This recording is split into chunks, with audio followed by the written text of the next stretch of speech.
Salut à tous, aujourd'hui je vais vous parler d'un jeu de Holstein-Ness, Champions of Midgard.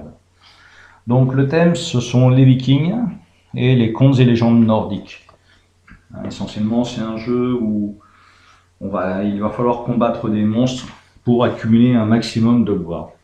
Donc les points de gloire c'est ce que vous avez tout ici, la piste de score qui est tout autour du plateau. Et pour monter cette gloire, le mieux c'est de combattre des monstres. Alors, des monstres qui se trouvent sur les terres vikings, comme le troll ou les drogres. Les drogres sont des morts-vivants. Et autrement, on peut avoir aussi des monstres un peu plus mythiques et un peu plus puissants qui, eux, se trouveront sur les îles nordiques. Donc pour ça, il va falloir préparer nos dracars, partir en expédition, donc avoir des bateaux. Donc c'est un jeu de 2 à 4 joueurs, pour une durée de 60 à 90 minutes. Bon, c'est relativement rapide, une fois que vous maîtrisez les règles, ça va vite. Et vous avez donc, vous incarnez chacun un chef viking. Donc il y a 5 possibilités de chef viking à la base, sachant que c'est un jeu pour 4, donc vous pouvez à chaque fois changer. Ça donne des trucs sympas, ils ont chacun un petit pouvoir différent. Donc ça, on en reparlera un petit peu plus tard. Donc on commence le jeu avec, je vais prendre celui-là, avec 3 ouvriers, un guerrier à l'épée, un jeton faveur, une pièce d'or, une nourriture et une carte destinée. Donc je vous expliquerai après, carte destinée, à quoi ça sert. La faveur, je vous expliquerai également à quoi ça sert, ainsi que comment se sert-on de nos guerriers vikings. Ce sont nos guerriers vikings. Il y a 3 sortes de guerriers vikings. Il y a les épéistes, les lanciers et ceux qui ont les haches. Voilà, ça c'est pour la préparation du jeu. Donc chacun récupère bien sûr tout son matériel. Et ensuite, on déterminera aléatoirement un premier joueur. Donc, c'est un jeu, alors un petit peu, qui a une partie un peu cube en bois, puisqu'il va falloir placer des ouvriers, enfin des ouvriers ou des vikings, des guerriers vikings, si vous voulez, sur des actions. Ces actions, il y a des actions, quand un guerrier viking se pose dessus, personne d'autre ne peut y aller. Il y en a d'autres où tout le monde peut y aller. Donc, je vais vous expliquer tout ça. Et le côté qui est un peu moins cube en bois, c'est qu'on jette des dés. Donc il y a toujours une part de hasard. Après, le hasard, on peut le maîtriser aussi. Enfin, maîtriser une partie, on ne maîtrise pas tout, mais on peut en maîtriser une partie. Il y a des cartes, que vous verrez, des cartes runes ou des cartes destin, sachant qu'on en a une à la base. Donc les cartes runes, ce sont des effets one-shot. C'est-à-dire, quand vous les utilisez, vous gagnez des bonus, mais c'est terminé. Par contre, vous les gardez. Pourquoi? Parce qu'à la fin de la partie, elles rapportent aussi des points de gloire. Et les cartes destin, donc vous en avez une au départ, ce sont des conditions de points de victoire en fin de jeu. Il y a différents comptes, c'est celui qui a le plus de nourriture, celui qui a le plus de bois, celui qui a combattu le plus de monstres, celui qui a battu le plus de monstres rouges, vous voyez, il y a des couleurs, il y a des bords, celui qui a combattu le plus de trolls, enfin tout ça. Pour vous donner un exemple avec celui-là. Donc celui-là, c'est celui qui a le plus de bois à la fin du jeu. Donc si c'est celui qui a le plus de bois, il marque 5 points de gloire. Si c'est pas le premier, il marquera 2 points de gloire. Voilà, donc vous pouvez avoir plusieurs cartes destin, bien sûr que vous gardez cachées. Donc pour cela, vous irez faire cette action-là, je vais y revenir. Donc maintenant, on va passer en détail les actions. Donc la première action que je vais vous détailler, celle-ci, c'est la chasse. Donc la chasse, tout le monde peut se mettre sur cette case. Il y a 4 emplacements. Donc ça ne sert à rien de se mettre plusieurs fois. Pourquoi? Quand on vient mettre un ouvrier, un guerrier, ici, à la fin du tour, tous les guerriers que l'on n'aura pas attribués sur un combat, on viendra les mettre ici. On jettera les dés, et suivant le nombre de touches, on gagnera autant de nourriture. Si je fais 3 touches, je gagne 3 nourritures. avec un maximum de 6 nourritures. Donc cette action, c'est le Runsmith. Donc vous devez dépenser un bois pour piocher une carte. Vous avez deux possibilités. Soit vous prenez une des deux cartes qui est retournée, visible de tous. Soit vous pouvez prendre une carte au hasard, hein, si aucune ne vous plaît. Ensuite, nous avons l'action, le Sage's House. Donc là, qu'est-ce qu'elle nous permet de faire, cette carte? Elle nous permet de prendre une carte destin, hein, donc c'est un objectif en gros pour la fin de partie qui vous apportera des points de gloire. Et vous pouvez également regarder une carte, ce qu'on appelle la carte journée. Ces cartes-là, en fait, c'est quand vous allez faire une expédition, avant d'arriver au monstre que vous allez devoir combattre. Vous regardez ce qui peut arriver, ce sont les péripéties de voyage. Donc si on prend celle-là, vous voyez, all quiet, tout est calme. Hein, il y en a qui pourront vous faire perdre une nourriture, d'autres qui pourront vous faire perdre un guerrier. Donc je vous expliquerai un petit peu après, les guerriers et les nourritures, comment on place ça. Ensuite nous avons, hop là, j'ai mis au bon endroit, nous avons ici le Jarl's Longhouse. Alors, quand on viendra sur le Jack Longhouse, qu'est-ce qu'on nous dit?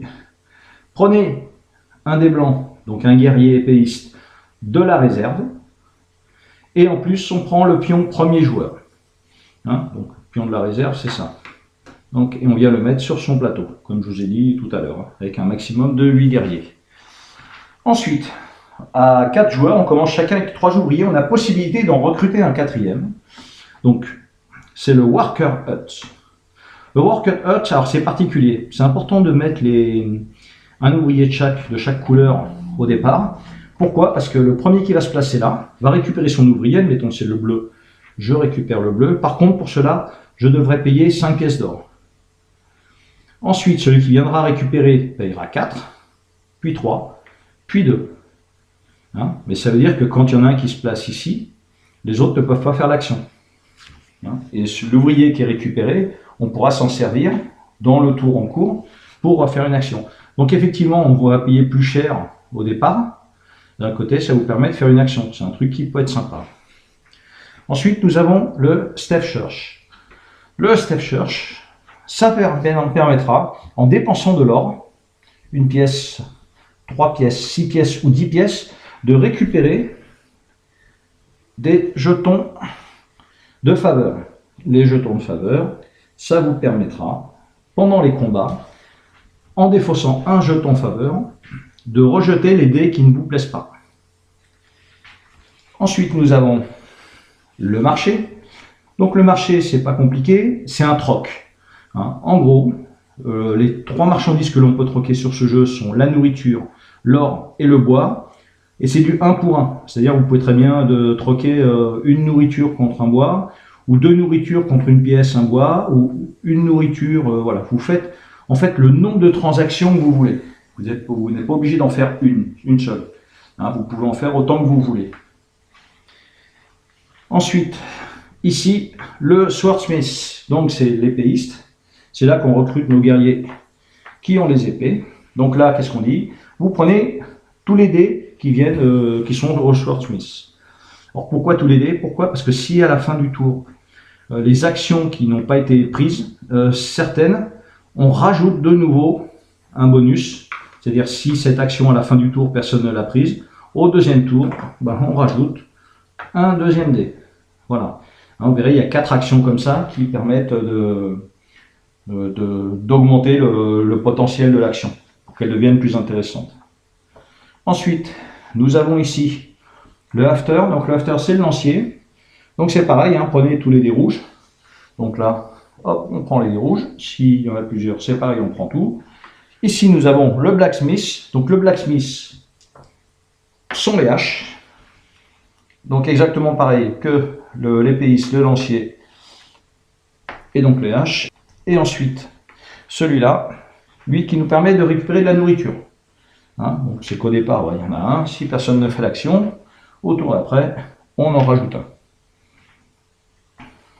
Ensuite, nous avons les actions de du marché. Donc le marché, il y a 4 emplacements. Donc vous choisissez un emplacement. Donc il y a 2 emplacements qu'on appelle économiques et 2 emplacements qui sont militaires. Les emplacements militaires vous permettra de récupérer des guerriers. Les emplacements économiques, des points de gloire, des faveurs, de la nourriture. Donc là, qu'est-ce qu'il y a sur celle-là? Alors il y a 8 tuiles en tout. Hein. Il y en a 4 de chaque. Ce qui veut dire que sur une partie, vous ne pourrez jouer que 4 maximum. Si vous êtes à 3, ça sera 3. Si vous êtes à 2, ce sera 2. Hein, sachant que vous pouvez très bien faire plusieurs fois cette action si elle est dispo. Hein, au départ, voilà, je me mets là. Il y en a un qui vient là. Deuxième tour. Deuxième tour, c'est à moi de jouer. Je peux très bien me remettre là. Hein. Voilà. Donc un exemple ici. Hein, pour une nourriture, vous gagnez une faveur. Vous pouvez le faire jusqu'à 3 fois. Hein, c'est marqué max 3. Ici, vous la nourriez, c'est pour gagner 2 points de victoire. Vous grimpez sur cette piste. Ici, pour une pièce, vous gagnez un guerrier blanc, un guerrier rouge. Et ensuite ici, pour 2 pièces, vous gagnez un guerrier blanc, un guerrier noir. Donc ils ont des capacités différentes, des coûts différents, mais aussi des points de victoire différents. Et bien sûr, plus ils coûtent cher, plus ils ont une capacité importante et ils rapportent plus de points de gloire. Donc ça, c'était pour les bateaux. Ensuite, donc je vous ai dit, le point important du jeu, c'est quand même de gagner des points de gloire. Pour gagner des points de gloire, il y a plusieurs façons. Mais c'est essentiellement du combat. Il faut en gagner par les cartes, mais ça va être peanuts par rapport au combat. Alors, un guerrier un viking qui ne combat pas, il n'est pas super bien vu. Donc qu'est-ce qu'il y a? Possibilité de combat. On a possibilité de combattre le troll. Alors le troll, il est particulier. Un guerrier qui combat un troll, c'est un super héros, il est super bien vu, les vikings. Voilà. Par contre, ceux qui ne le combattent pas, ils ne sont pas très bien vus. Et dans ce jeu, ceux qui ne combattent pas de troll risquent d'avoir des pions blâmes. Ces pions blâmes, vous doutez bien que comme c'est pas terrible, combattre c'est apporter de la gloire, si vous avez des pions blâmes à la fin du jeu, vous perdrez des points de gloire. Donc ça, c'est le troll. Donc, s'il y en a un qui vient là, plus personne pendant le round peut venir ici. Le troll, un exemple. Si on le bat, on gagne 5 points de gloire de suite. Et ensuite, on donne un pion de blâme. Alors, soit on en a un, et dans ce cas-là, on le donnera. Soit on n'en a pas, dans ce cas-là, on le pioche de la réserve, et on le donne à un adversaire de son choix. Alors l'adversaire de son choix, quand même, pour compenser un petit peu le blâme, parce que c'est des points de victoire, des points de gloire qui seront en moins à la fin de la partie, là il reçoit un bois. Alors, comment on combat? Ici, la partie bleue, c'est le nombre de touches que l'on doit faire au troll, c'est-à-dire 2 touches. Par contre, lui, à chaque round de combat, il va vous infliger 2 blessures. Je reviendrai après, une fois que j'aurai balayé toutes les actions, sur un combat. Je vous ferai un combat pour vous montrer ce que c'est. Ensuite, donc, admettons, lui c'est pris, on peut aller combattre les morts-vivants. Alors les morts-vivants, par contre, eux, n'apportent pas de blâme. Il n'y a pas combattre des morts-vivants, en fait, c'est pas une action super héroïque. Par contre, c'est une action intéressante, parce que c'est une action qui va vous rapporter de l'or. Qui vous rapporte de l'or, qui vous rapporte de la gloire, et qui ne sont pas forcément très puissants. Voilà, donc là, et vous remarquez, là, il y a une couleur. Il y a 3 couleurs dans le jeu, bleu, rouge et jaune, sauf pour les trolls.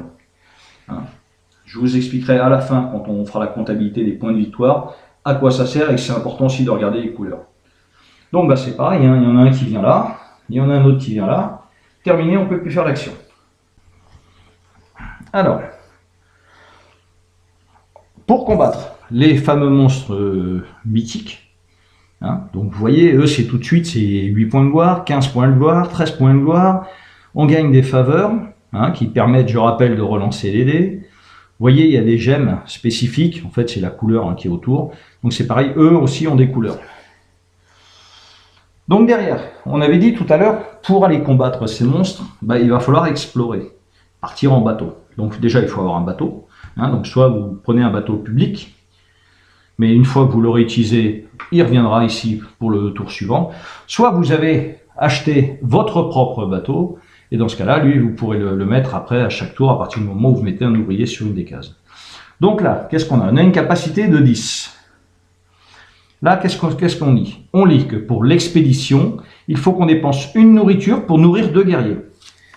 Ça veut dire que il va falloir, on va se mettre des guerriers.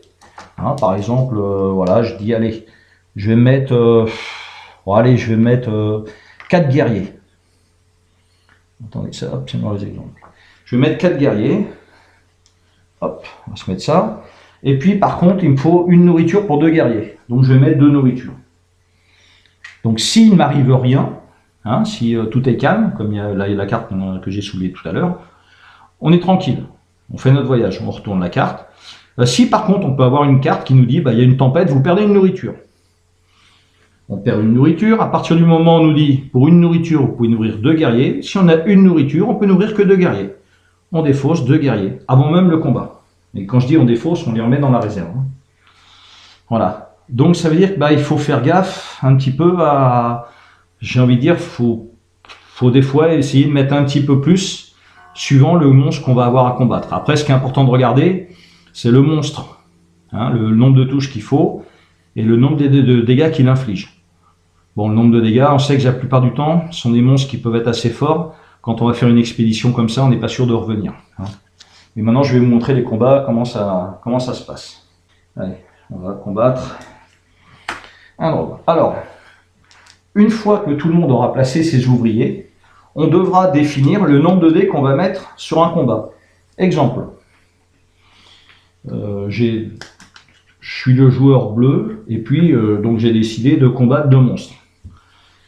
Donc allez, on va dire, j'ai 6 dés. On va prendre le troll, parce que lui a une capacité spécifique. Hop, on va prendre le troll. Donc lui, je dois lui faire 2 touches, et je dois faire une touche. Donc je vais dire, allez, je mets 2 dés sur lui, et je mets 3 dés sur le troll. Hein, on ne peut pas dire, d'abord, on regarde, je mets mes 5 dés ici, je regarde ce que ça donne, et puis les autres, je les mets là. Non, en fait, quand il y a des combats, on doit affecter tout de suite ces dés. Donc on va faire le premier combat. Donc je jette mes dés. Et là, qu'est-ce que je fais? Je fais aucune touche et un bouclier. Donc je ne le tue pas. Lui, il me fait 1 dégât. J'ai un bouclier, donc je pars ce dégât. Si j'avais fait ça, je ne le touche pas.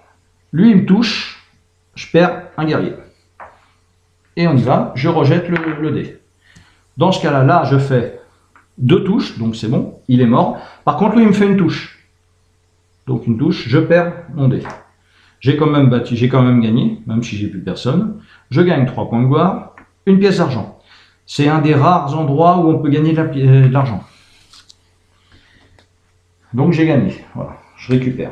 Maintenant, deuxième combat, le troll. Alors je jette, et là qu'est-ce que je fais? Je fais, là je suis un peu pourri des dés, une touche. Donc c'est pas suffisant, il perd 1 point de vie. Et par contre, lui, il me fait 2 dégâts. J'ai pas de bouclier. Je perds 2 dés. Et on continue. En fait, un combat, on le joue entièrement. Hein, on ne dit pas, ben, c'est un round de combat, autour d'eux, il y aura un deuxième round. Non, non, non. Il faut être mort ou vif. Hein. Les guerriers vikings, s'ils combattent, c'est à la mort. Allez, je rejette le dé. Et là, je refais une touche. Donc, ça fait un deuxième point de vie en moins. Il est mort. Mais moi, comme je prends 2 touches, mon dé, pareil, il retourne dans la réserve. Et je gagne 5 points de gloire. Je prends un jeton que je donne au joueur que je veux. Et il gagne par contre un bois. Voilà pour les combats.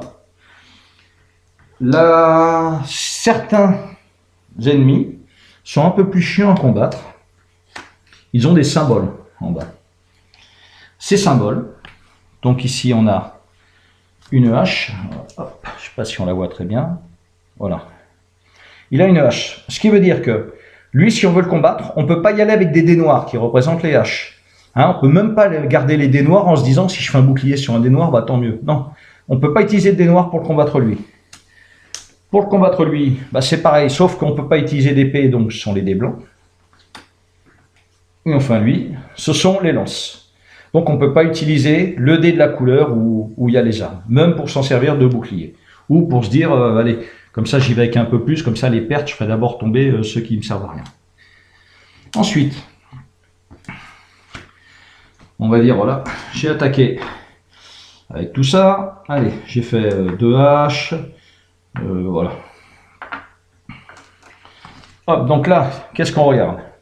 Pardon, c'est un mauvais exemple. Voilà. Donc, qu'est-ce qu'on regarde? Là, je fais 4 touches. Donc, je le tue. Je prends une touche, j'ai pas de bouclier. Je défausse un dé.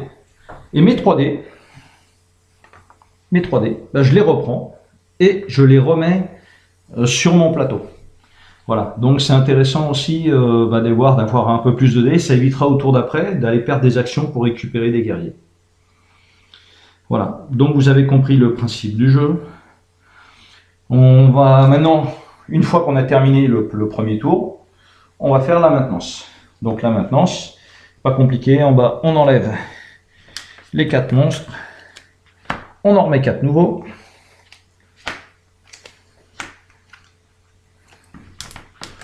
Bien sûr, j'ai mis à l'envers.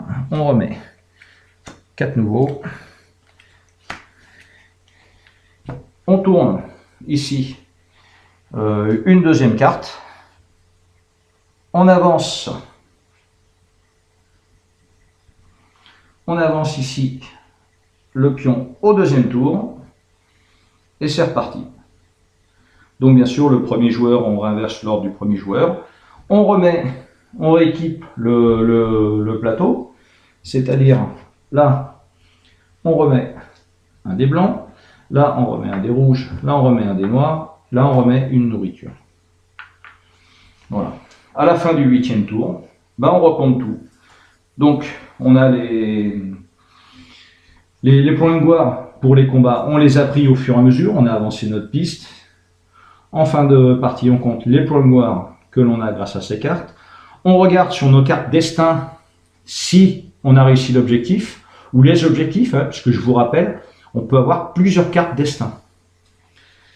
Ensuite, s'il nous reste des points des faveurs des dieux, une faveur des dieux, c'est 3 points de gloire en fin de partie. Et enfin, par lot de 3 pièces d'or, on gagne 1 point de gloire. On a également la gloire si on a acheté un bateau personnel.